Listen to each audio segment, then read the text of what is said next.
ಕೇಂದ್ರ ಚಿಕ್ಕಬಳ್ಳಾಪುರದಲ್ಲಿಯೇ ಆಂಬ್ಯುಲೆನ್ಸ್ ಇಲ್ಲ.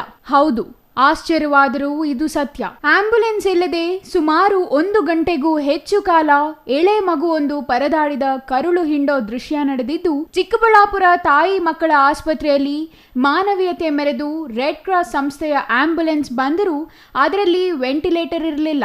ಸುಮಾರು 1 ಗಂಟೆಯ ನಂತರ ಮಗುವನ್ನು ಬೆಂಗಳೂರಿಗೆ ರವಾನಿಸಲಾಯಿತು. ಕ್ಯಾಮೆರಾ ಕಂಡರೆ ಎಡೆ ಬಿಡದೆ ಮಾತನಾಡೋ ಶಾಸಕ ಪ್ರದೀಪ್ ಈಶ್ವರ್ ಅವರು ನೋಡಲೇಬೇಕಾದ ಸ್ಟೋರಿ ಇದು. ಜಿಲ್ಲಾ ಉಸ್ತುವಾರಿ ಸಚಿವರಾಗಿರುವ ಡಾಕ್ಟರ್ MC ಸುಧಾಕರ್ ಅವರೇ, ನಿಮ್ಮ ಜಿಲ್ಲಾ ಕೇಂದ್ರದ ಆಸ್ಪತ್ರೆಯ ದುಸ್ಥಿತಿಯನ್ನ ಸ್ವಲ್ಪ ನೋಡಿ. ಇದು ಯಾವುದೋ ಗುಡ್ಡಗಾಡು ಪ್ರದೇಶದಲ್ಲಿ ನಡೆದ ವಿಚಾರವಲ್ಲ. ಅಂತಾರಾಷ್ಟ್ರೀಯ ವಿಮಾನ ನಿಲ್ದಾಣದ ಕೂಗಳತೆ ದೂರದಲ್ಲಿರೋ ಚಿಕ್ಕಬಳ್ಳಾಪುರದಲ್ಲಿ ನಡೆದ ಘಟನೆ. ಆಂಬ್ಯುಲೆನ್ಸ್ ನೀಡಿದ್ದೀನಿ, ಧನ ಸಹಾಯ ಮಾಡಿದ್ದೀನಿ ಎಂದು ಕ್ಯಾಮೆರಾ ಮುಂದೆ ಹೇಳಿಕೊಳ್ಳೋ ಶಾಸಕ ಪ್ರದೀಪ್ ಈಶ್ವರ್ ಅವರ ಸ್ವಕ್ಷೇತ್ರವಾದ ಚಿಕ್ಕಬಳ್ಳಾಪುರದಲ್ಲಿ ಇಂತಹ ಘಟನೆಯೊಂದು ಇಂದು ನಡೆದಿದೆ. ಈ ಹಿಂದೆ ರಾಜ್ಯದ ಆರೋಗ್ಯ ಸಚಿವರಾಗಿದ್ದವರು, ಇದೇ ಕ್ಷೇತ್ರದ ಶಾಸಕರು ಡಾಕ್ಟರ್ K ಸುಧಾಕರ್ ಅವರು ಆರೋಗ್ಯ ಸಚಿವರಾಗಿದ್ದಾಗ ಜಿಲ್ಲಾ ಆಸ್ಪತ್ರೆಯಿಂದ ತಾಯಿ ಮಕ್ಕಳ ಆಸ್ಪತ್ರೆಯನ್ನು ಪ್ರತ್ಯೇಕ ಮಾಡಿದ್ದರು.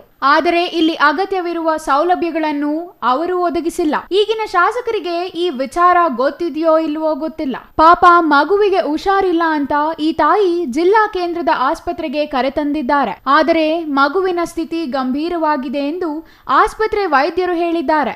ಮಾತ್ರವಲ್ಲ, ಮಗುವನ್ನು ಕೂಡಲೇ ವೆಂಟಿಲೇಟರ್ನಲ್ಲಿ ಇಟ್ಟು ಚಿಕಿತ್ಸೆ ನೀಡಬೇಕಿದ್ದು, ಚಿಕ್ಕಬಳ್ಳಾಪುರದ ತಾಯಿ ಮತ್ತು ಮಕ್ಕಳ ಆಸ್ಪತ್ರೆಯಲ್ಲಿ ವೆಂಟಿಲೇಟರ್ ಇಲ್ಲದ ಕಾರಣ ಬೆಂಗಳೂರಿನ ಆಸ್ಪತ್ರೆಗೆ ಕೂಡಲೇ ಹೋಗುವಂತೆ ಸೂಚಿಸಿದ್ದಾರೆ. ಅಲ್ಲದೆ ಮಗುವನ್ನು ಆಕ್ಸಿಜನ್ನಲ್ಲಿಯೇ ಆಸ್ಪತ್ರೆಯವರೆಗೂ ಕರೆದೊಯ್ಯಬೇಕಿದ್ದು, ವೆಂಟಿಲೇಟರ್ ಇರುವ ಆಂಬ್ಯುಲೆನ್ಸ್ನಲ್ಲಿಯೇ ಕಳುಹಿಸಬೇಕು ಎಂದು ಆಸ್ಪತ್ರೆ ವೈದ್ಯರು ಸೂಚಿಸಿದ್ದಾರೆ. ದುರಾದೃಷ್ಟವಶಾತ್ ಜಿಲ್ಲಾ ಕೇಂದ್ರ ಚಿಕ್ಕಬಳ್ಳಾಪುರದಲ್ಲಿ ವೆಂಟಿಲೇಟರ್ ಇರುವ ಆಂಬ್ಯುಲೆನ್ಸ್ ಸಮಯಕ್ಕೆ ಸಿಕ್ಕಿಲ್ಲ.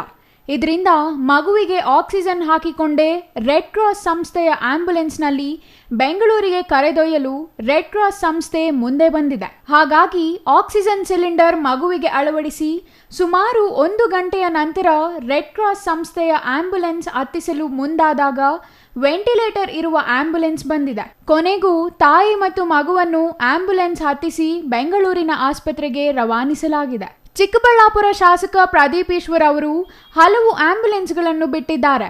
ಆದರೆ ಪ್ರಸ್ತುತ ನೀತಿ ಸಂಹಿತೆ ಜಾರಿಯಲ್ಲಿರುವ ಕಾರಣ ಆ ಆಂಬ್ಯುಲೆನ್ಸ್ ಬಳಸುವಂತಿಲ್ಲ. ಆದರೆ ತುರ್ತು ಚಿಕಿತ್ಸೆಗಾಗಿ ಬರುವ ರೋಗಿಗಳಿಗಾಗಿ ಜಿಲ್ಲಾ ಕೇಂದ್ರದ ತಾಯಿ ಮಕ್ಕಳ ಆಸ್ಪತ್ರೆಯಲ್ಲಿ 1 ವೆಂಟಿಲೇಟರ್ ಬೆಡ್ ಕೂಡ ಇಲ್ಲದಿರುವುದು ದುರಂತ.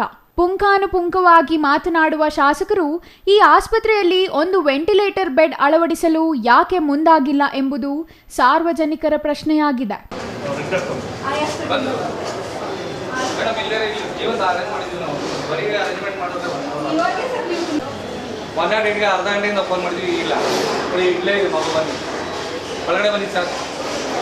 ವಿದ್ಯಾರ್ಥಿ ವೇತನ, ಧನ ಸಹಾಯ ಮಾಡುವುದು ಅಭಿವೃದ್ಧಿಯಲ್ಲ, ಬದಲಿಗೆ ತುರ್ತು ಸೇವೆಯಾದ ಆರೋಗ್ಯ ಸೇವೆ ನೀಡುವುದು ಮುಖ್ಯ. ಅದರಲ್ಲೂ ತಾಯಿ ಮಕ್ಕಳ ಆಸ್ಪತ್ರೆ ಎಂದರೆ ಅಲ್ಲಿ ಗರ್ಭಿಣಿಯರು, ಬಾಣಂತಿಯರು, ಹಸುಗೂಸುಗಳು ಮಾತ್ರ ಇರುವ ಆಸ್ಪತ್ರೆ ಇದಾಗಿದೆ. ಹಾಗಾಗಿ ವೆಂಟಿಲೇಟರ್, ICU, NICU ಮುಂತಾದ ತುರ್ತು ಸೇವೆಗಳು ಇಲ್ಲಿ ಕಡ್ಡಾಯವಾಗಿ ಇರಲೇಬೇಕು. ಈ ಹಿಂದಿನ ಶಾಸಕರಿದ್ದ ವೇಳೆ ಈ ಆಸ್ಪತ್ರೆ ಪ್ರತ್ಯೇಕ ಮಾಡಲಾಯಿತಾದರೂ ಅದು ಉದ್ಘಾಟನೆಯಾಗಿದ್ದು ಮಾತ್ರ ಈಗಿನ ಕಾಂಗ್ರೆಸ್ ಸರ್ಕಾರದ ಅವಧಿಯಲ್ಲಿಯೇ ಎಂಬುದು ವಿಶೇಷ.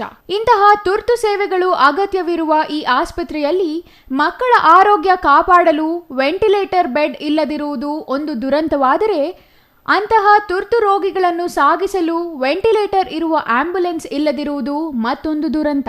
ಜಿಲ್ಲಾ ಕೇಂದ್ರದಲ್ಲಿಯೇ ಪರಿಸ್ಥಿತಿ ಹೀಗಿದ್ದರೆ ಗ್ರಾಮೀಣ ಪ್ರದೇಶದ ಪರಿಸ್ಥಿತಿ ಊಹಿಸಲು ಅಸಾಧ್ಯ. ಜಿಲ್ಲಾ ಉಸ್ತುವಾರಿ ಸಚಿವರಾದ ಡಾಕ್ಟರ್ MC ಸುಧಾಕರ್ ಮತ್ತು ಚಿಕ್ಕಬಳ್ಳಾಪುರ ಶಾಸಕರಾದ ಪ್ರದೀಪ್ ಈಶ್ವರ್ ಅವರು ಈಗಲಾದರೂ ಈತ ಗಮನ ಹರಿಸಿ ಚಿಕ್ಕಬಳ್ಳಾಪುರದ ತಾಯಿ ಮಕ್ಕಳ ಆಸ್ಪತ್ರೆಯಲ್ಲಿ ವೆಂಟಿಲೇಟರ್ ಬೆಡ್ ಅಳವಡಿಸುವ ಜೊತೆಗೆ ವೆಂಟಿಲೇಟರ್ ಇರುವ ಆಂಬ್ಯುಲೆನ್ಸ್ ಒಂದನ್ನು ತಾಯಿ ಮಕ್ಕಳ ಆಸ್ಪತ್ರೆಗೆ ಪ್ರತ್ಯೇಕವಾಗಿ ನೀಡಲು ಮುಂದಾಗಬೇಕಿದೆ. ಆದರೆ ಈಗ ತಾನೇ ಲೋಕಸಭಾ ಚುನಾವಣೆ ಮುಗಿಸಿ ವಿಶ್ರಾಂತಿ ಪಡೆಯುತ್ತಿರುವ ಇವರಿಗೆ ಗಮನ ಹರಿಸುವ ಸಮಯ ಇದೆಯಾ ಗೊತ್ತಿಲ್ಲ.